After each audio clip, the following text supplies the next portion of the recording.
The theater hums with anticipation, a sea of faces bathed in the flickering glow of crimson stage lights. The air is thick with the scent of burning wax and old velvet, the kind of atmosphere that exists only in places where reality is meant to be bent. At the center of it all stands Elias Vane, a magician whose name has become synonymous with impossibility. His stage presence is magnetic, charismatic, yet shadowed by something unspoken. Tonight is different. Tonight, he promises, will be his final performance. With a flourish of his black-gloved hands, he quiets the crowd. His voice, smooth yet carrying the weight of years, echoes through the hall. Ladies and gentlemen, magic is not about deception. It is about belief. And tonight, I ask you to believe in the impossible one last time. He unveils his grand finale, the Vanishing Man, an escape act so dangerous no magician has ever attempted it live. The trick? He will be sealed inside a glass coffin, submerged in water, and given 60 seconds to escape before drowning. The audience gasps. The tension is palpable. But backstage, Lila Graves, his ever-loyal assistant, watches with a tightness in her chest. She knows the truth. This trick has never been performed without a safety net. The coffin's mechanisms are untested, the timing too precise. Worse still, Elias has been distant, murmuring about settling old debts. When the curtain rises, the act begins flawlessly. The coffin is locked, the water rises. The audience counts down, 10, 9, 8, their voices merging into a collective heartbeat. The curtain drops for the reveal. And when it lifts again, the coffin is empty. The crowd erupts in thunderous applause, expecting Elias to reappear for his final bow. But seconds stretch into silence. The stage remains still, and Elias Vane does not return. The moment the applause fades and the stage lights dim, the illusion cracks. Backstage, the air is thick with the scent of grease paint and sweat. The glamour of the performance stripped away to reveal the raw machinery of deception. This is where the real magic happens, or unravels. Lila Graves moves swiftly through the chaos, her heart pounding. The crew murmurs in confusion. Where is he? This wasn't part of the act. The empty coffin still drips water onto the stage, a mocking reminder that Elias Vane is gone, not disappeared. Gone. Victor Hale, Elias's longtime manager, grabs Lila's arm, his voice a hissed whisper. You were supposed to double-check the locks. What the hell happened? His fingers dig into her skin, but she shakes him off. She knows the locks weren't the problem, because she saw Elias's face before the curtain fell. Not fear, not determination. The theater holds its breath. The stage is a pool of darkness, save for the single spotlight that follows Elias Vane as he steps forward, his cape whispering against the floorboards. The audience leans in, caught between excitement and unease. They know they are about to witness something impossible, something dangerous. Elias raises his hands, and the coffin is brought forward, a sleek, transparent prison of glass and steel. He turns to the crowd with a smile that doesn't quite reach his eyes. Every magician knows, he says, that the best way to disappear is in plain sight. Then he steps inside. The illusion unfolds. The mechanics of the trick are simple in theory. The coffin is sealed. Water floods in, swallowing Elias whole. The curtain drops for 60 seconds. When it rises, the magician is gone. But tonight, something is wrong. Lila watches from the wings, her fingers clenched around the rigging rope. She's done this trick with him 100 times in rehearsal, but never like this. Never live. The coffin locks click into place, too loud. The water rises faster than it should. And Elias doesn't struggle. He doesn't even move.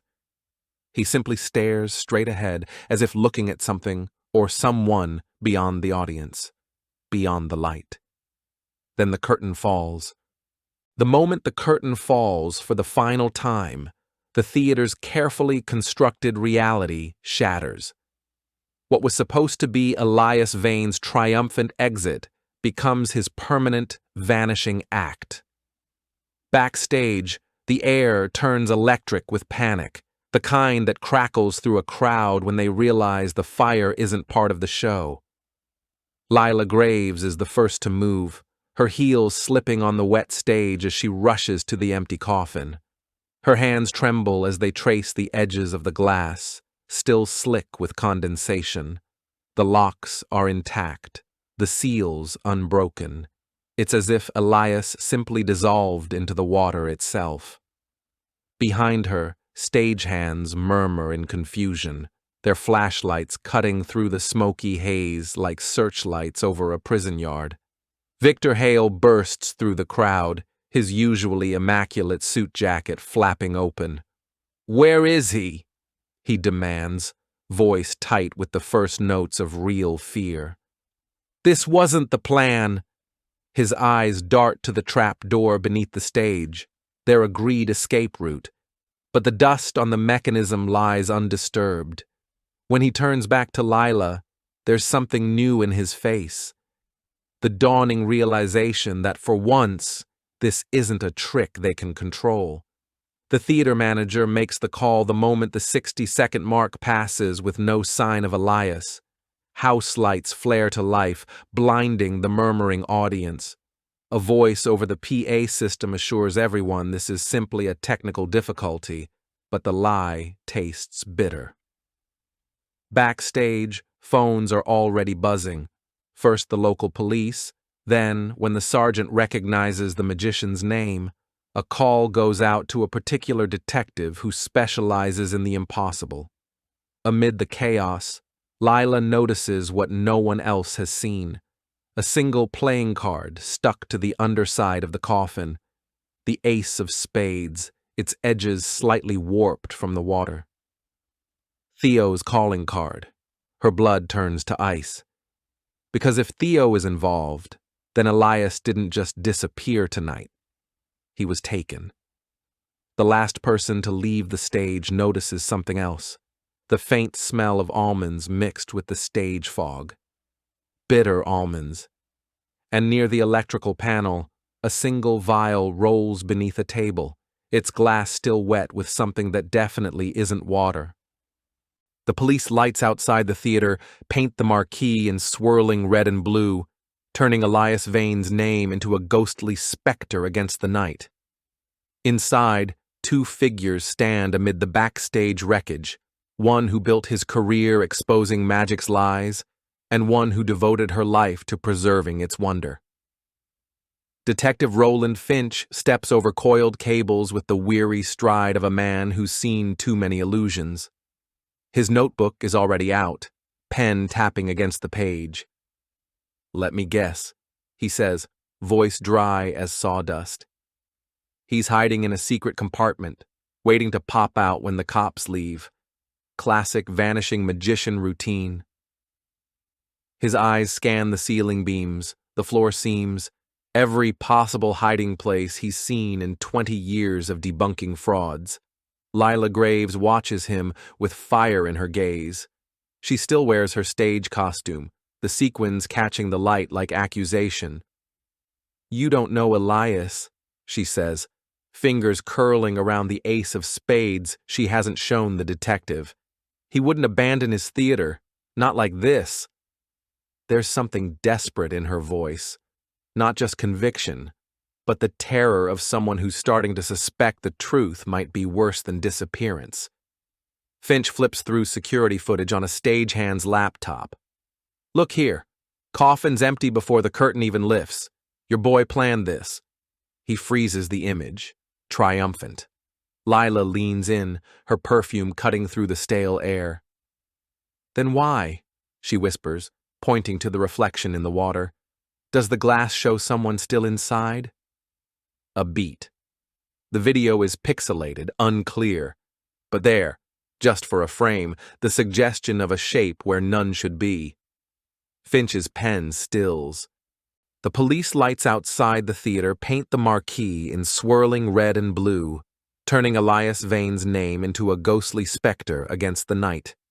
Inside, two figures stand amid the backstage wreckage. One who built his career exposing magic's lies, and one who devoted her life to preserving its wonder. Detective Roland Finch steps over coiled cables with the weary stride of a man who's seen too many illusions. His notebook is already out, pen tapping against the page. "Let me guess," he says, voice dry as sawdust. He's hiding in a secret compartment, waiting to pop out when the cops leave. Classic vanishing magician routine. His eyes scan the ceiling beams, the floor seams, every possible hiding place he's seen in 20 years of debunking frauds. Lila Graves watches him with fire in her gaze. She still wears her stage costume, the sequins catching the light like accusation. "You don't know Elias," she says, fingers curling around the ace of spades she hasn't shown the detective. "He wouldn't abandon his theater. Not like this." There's something desperate in her voice, not just conviction, but the terror of someone who's starting to suspect the truth might be worse than disappearance. Finch flips through security footage on a stagehand's laptop. "Look here. Coffin's empty before the curtain even lifts. Your boy planned this." He freezes the image, triumphant. Lila leans in, her perfume cutting through the stale air. "Then why?" she whispers, pointing to the reflection in the water. "Does the glass show someone still inside?" A beat. The video is pixelated, unclear. But there, just for a frame, the suggestion of a shape where none should be. Finch's pen stills. For the first time, the skeptic wonders if he's seeing the one thing he never expected, a real magic trick. The workshop smells of sawdust and copper wire, the lingering scent of 100 illusions carved into existence. Lila Graves steps through the debris of Elias Vane's creative sanctum, her gloved fingers brushing against half-built contraptions that now look like skeletons without their flesh. The blueprints for the vanishing man should be here, rolled up in their designated copper tube, kept safe beside the drafting table where Elias always left them. But the tube lies empty, its cap discarded on the floor like a spent bullet casing. Detective Finch shines his flashlight across the workbench, the beam catching on a dust outline where papers once lay. "Someone knew exactly where to look," he mutters. His tone suggests professional admiration, the kind reserved for well-executed crimes. Lila moves to the antique armoire where Elias kept his private journals. The lock has been picked, not forced, but persuaded open with the delicate touch of someone who knew the mechanism. Inside, the pages for the past 6 months are gone, razor cut from their bindings with surgical precision. Only a single scrap remains, caught in the spine like a trapped whisper. Theo was right. The greatest trick is the one they never see coming. Finch scoffs, already reaching for his phone to call in a forensic team. But Lila freezes, the paper trembling between her fingers, because she recognizes the handwriting, not Elias's flowing script, but the jagged capitals Theo always used when he was angry. The old theater basement smells of damp wood and forgotten secrets. Detective Finch's flashlight cuts through the darkness, illuminating cobwebbed trunks labeled Blackwell and Vane. Touring Illusions, 1998 to 2005. Lila runs her fingers across the faded lettering, the dust stirring like memories best left buried. "You never told me they were partners," Finch accuses, prying open a trunk. Inside, yellowed posters show 2 young magicians, one dark-haired and grinning, Elias, the other blonde and intense, Theo, locked in a dramatic pose mid-illusion. The caption reads, "The Twin Wonders." Lila's breath catches. They weren't just partners. She lifts a crumbling newspaper from beneath the posters. The headline screams, "Magician perishes in illusion gone wrong. Vanishes during water tank escape." The date, exactly 15 years ago tonight.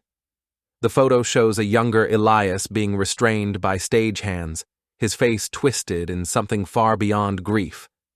Finch's light trembles slightly as it reveals what Lila already knew. The newspaper lists no body ever being recovered. The revelation comes not with a thunderclap, but with the quiet horror of a razor slicing through a photograph. Detective Finch holds the torn picture under the flickering basement light. Two boys in matching carnival costumes, their arms slung around each other's shoulders. Same face, same smile. But where Elias's eyes spark with mischief, Theo's burn with something darker. Lila's hands shake as she fits the final piece into place. The birth certificates, the newspaper clippings, the way Elias would sometimes stare at his own reflection a beat too long. They weren't just partners, she whispers. They were twins. Finch exhales through his teeth. And Theo never died in that tank, did he? Above them, the theater's pipes groan like a man drowning. The stage lights hum like a dying breath as Lila and Finch stand in the wreckage of the magician's grand deception. The air smells of burnt wiring and wet copper, the aftermath of a trick that stopped pretending. Above them, the rigging ropes sway like nooses without bodies, casting spiderweb shadows across the blood-smeared blueprints spread on the floor. Elias's final journal lies open to a page that changes everything. Not notes for an illusion, a confession. Theo never understood. The audience doesn't want to see how it's done. They want to believe it's real. Finch's flashlight beam trembles as it illuminates the last line. "Tonight, I give them real magic." The theater's backstage maze of ropes and pulleys has become a funhouse of horrors. Lila Graves stands center stage, not in the spotlight, but in the sickly glow of emergency exit signs, her shadow stretching long across the floorboards like a noose. She knows he's here. She can smell the almond and sweat scent of his stage makeup, hear the rustle of his cape just beyond the velvet curtains. Detective Finch moves to draw his gun, but Lila stops him with a raised hand, the same gesture Elias, or was it Theo, always used to freeze volunteers in their seats. "You don't need weapons for this kind of magic," she whispers. Then the mirrors speak. The theater is silent now, the kind of silence that hums with the ghosts of applause. The stage is littered with the debris of deception, shattered glass, torn playing cards, a single black glove curled like a dead spider. Lila stands at the center of it all, her breath fogging in the chill air. The spotlight, though no one mans the controls, remains fixed on the water tank. Theo's final laugh still echoes in the rafters, but he is gone. Not disappeared. Erased. The house lights rise, but the theater remains half empty. Those who stayed do so not out of respect, but morbid curiosity to see how the story ends. The stage, still scarred from last night's chaos, smells of bleach and sawdust, the cleanup crew having scrubbed away everything but the lingering sense of something unnatural. Lila Graves steps into the spotlight alone. She wears no sequins tonight, just a simple black dress that drinks the light. The audience shifts uncomfortably. There's no music, no fanfare. When she speaks, her voice doesn't echo. It gets swallowed by the velvet curtains. "Magicians don't disappear," she says, running a hand along the water tank's repaired glass. "They become the space between what you saw and what you believe." Then she bows, not to the crowd, to the empty coffin center stage. Thanks for watching.